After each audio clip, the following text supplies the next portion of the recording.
Welcome and welcome back, butterflies and emerging butterflies. You know what today is? It is Thursday, and that means it is time for uncomfortable conversations right here on Vegas Hype Media with me, Emerging Z.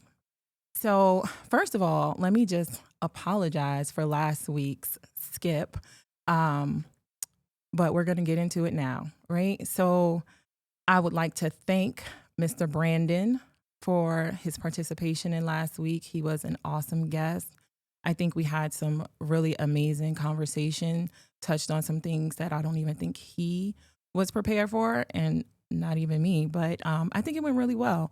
So just thank you very much, Brandon, for participating, being very transparent. That's what those conversations about.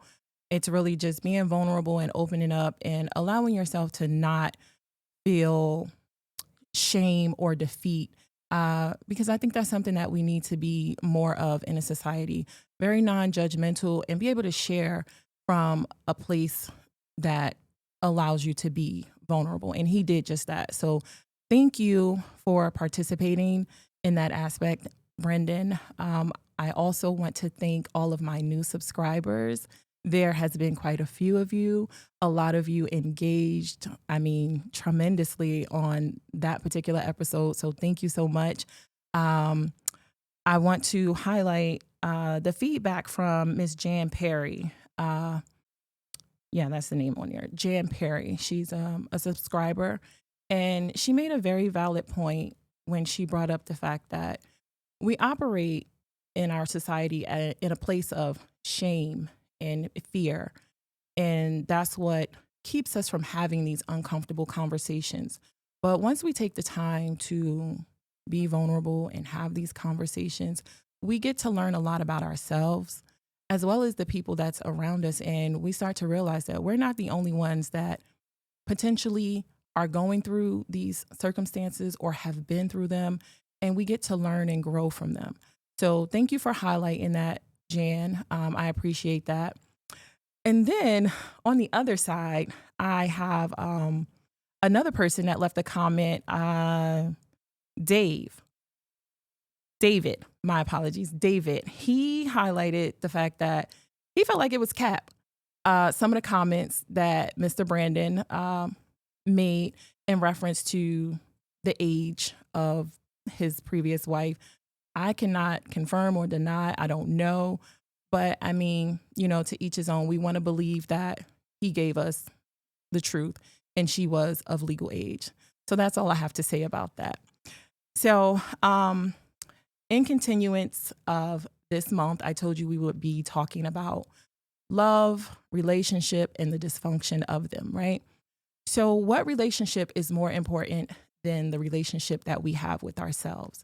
Right? That is a very important relationship because the relationship that we have with ourselves is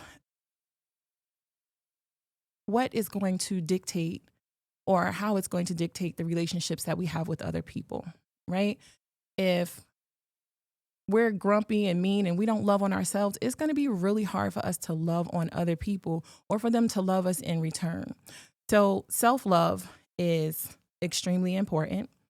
And today I do not have a guest. I am going to give you all of me today. I'm going to give you all of Emergency in this transparent conversation. And what I'm going to touch on is self-love versus monogamy, right? Because I feel like it's kind of a catch-22 when you think of self-love, because that means all about you, focusing on you and loving yourself and who you are. But when you think of monogamy, it kind of leads you in the direction of loving and caring for someone else and taking the love and the focus off of you. So I want to kind of go into whether or not we can have both, if they can exist in the same space, right? So self-love has definitely been an increasingly popular topic here lately. Everyone is talking about self-care and making sure you're good and being aware of yourself, cultivating a positive relationship with who you are and understanding and being honest with yourself. So in that very same breath, I want to question if we're being honest with ourselves, right? And loving and appreciating who we are, how do we think it's possible to be in a relationship where it's not possible to receive everything that you need from one person? Um, we've all heard of the 80-20 rule, right? So we get about 80% of what we need from our spouses. And the other 20%, we just chalk it up and say, it could be worse.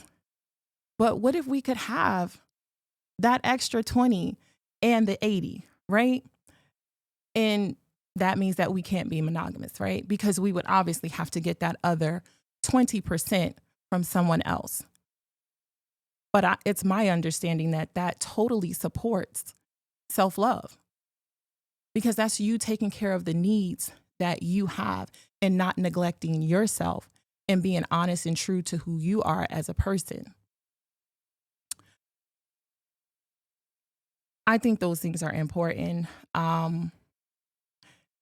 Also, in addition to that, there's the boundaries that need to be set in loving yourself, as well as when you think of being in a monogamous relationship. It's challenging to set boundaries when you're thinking about loving someone else, because if you're trying to love on yourself, you have to neglect who you are just a little bit, not a whole lot, but you do have to neglect some of who you are to give to the person that you're in this relationship with and trying to make those things work. So there's a conflict for me that maybe it works for some, but it's a conflict for me. Struggling, trying to find that balance. Do you love yourself more? Do you give yourself more of this attention? Or do you cut out some of the things that you're into and what you believe, works for you to cater to someone else? With that being said, we touched on boundaries and the differences between monogamy and self-love.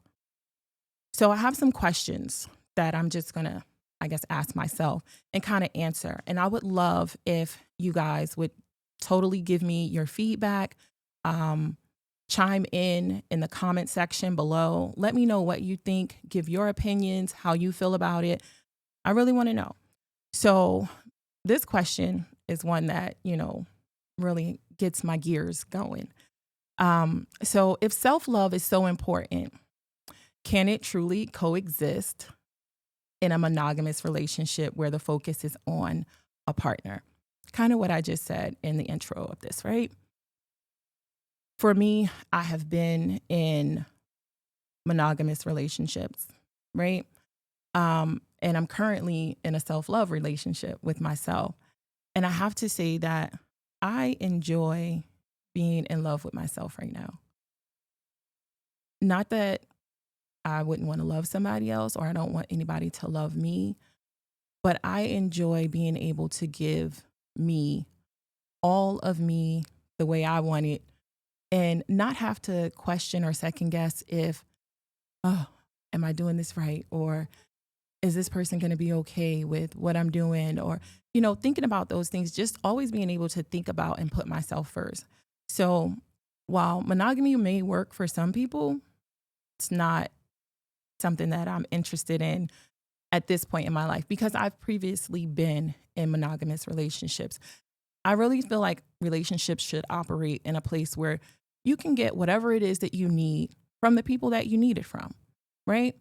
And I think people would be a lot happier if that was the case. I think it would be a lot less cheating, for lack of a better word. If you're getting everything that you need from the places or the people that you need it from, there's no reason for you to go outside somewhere else, right? If there's an understanding, an agreement, you guys are aligned and know what you want, the way you want it, it should work. I think it should. That's just my perspective on it. I'd love to hear what you guys have to say about it. And we can revisit this at any point in time. So My next question is going to be, how can an individual balance the desire for monogamy with the need for personal growth and exploration? Again, we are people of socialization. We have to socialize, right?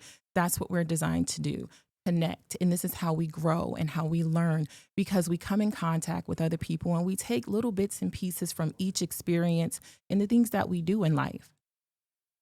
So for me, it doesn't necessarily support personal growth, because if you're only in a monogamous relationship with one person for forever, let's think about high school sweethearts. They've been together for forever. All they know is each other. How can you compare that to any other experience? You can't, because you have no other experience. There is a lack thereof. So you don't know what other potentials there are out in the world.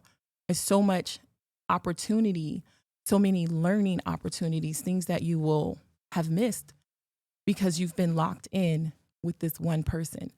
So my daughter, she actually shared this with me. And she said, there's however many billion people in the world, and everybody believes their soulmate lives down the street or they go to high school with them. How could that be possible? I find that very hard to believe.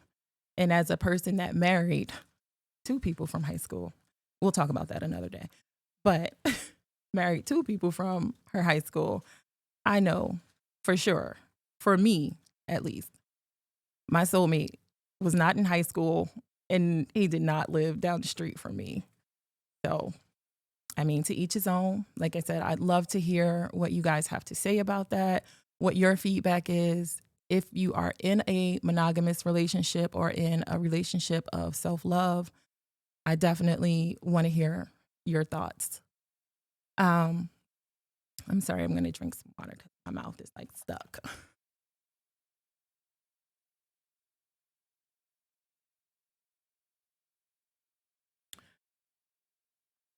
Um, so moving right along, can a monogamous relationship provide the same level of emotional and mental health benefits as self-love?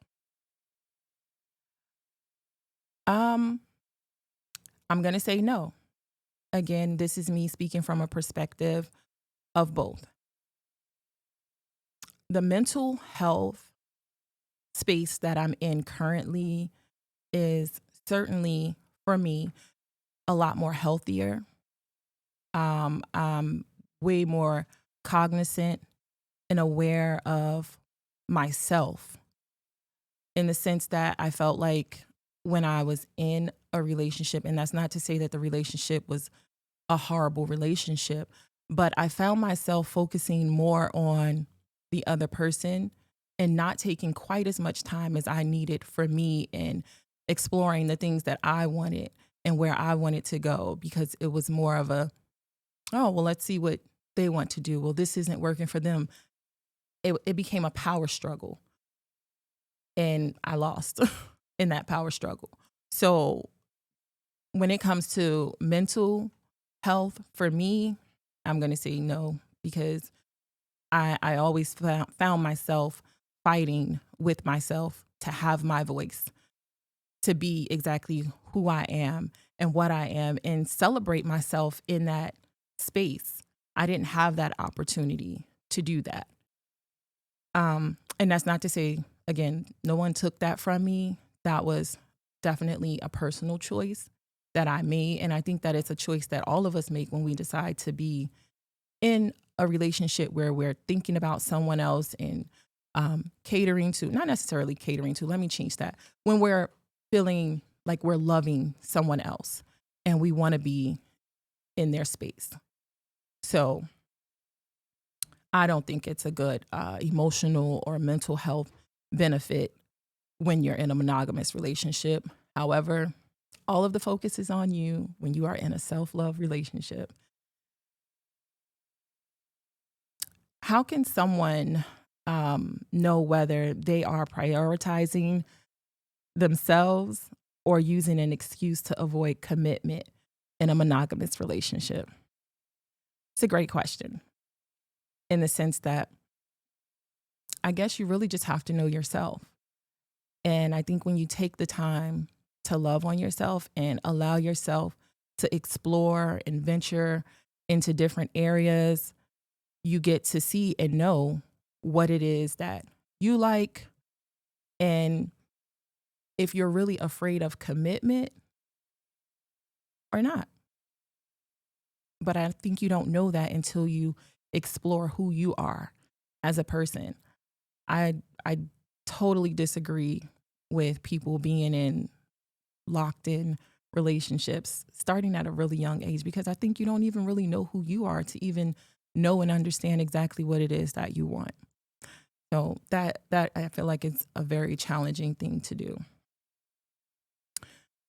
Um, I think ultimately self-love is about recognizing that we are vulnerable humans and we're worthy of being loved, and simply it starts with us. Not that you can't be in a monogamous relationship. I really think that if you take time to focus on who you are, what you want, where you want to go in life, and those things, I feel like if there is a soulmate out there for you somewhere in the universe, you will find them along that journey. I believe that every day you should grow and learn, and your mind should, be changing and thinking new thoughts every day. But that comes again with exploration and time. So I don't think that you're going to find your soulmate down the street. I don't think that a monogamous relationship is one that you should just stop at 18, 19, 20 years old and just jump into. I think you really should start the first relationship with yourself and figure out who you are, what you want, where you want to go, and how you're going to get there. And anything else you can figure out along the way of that.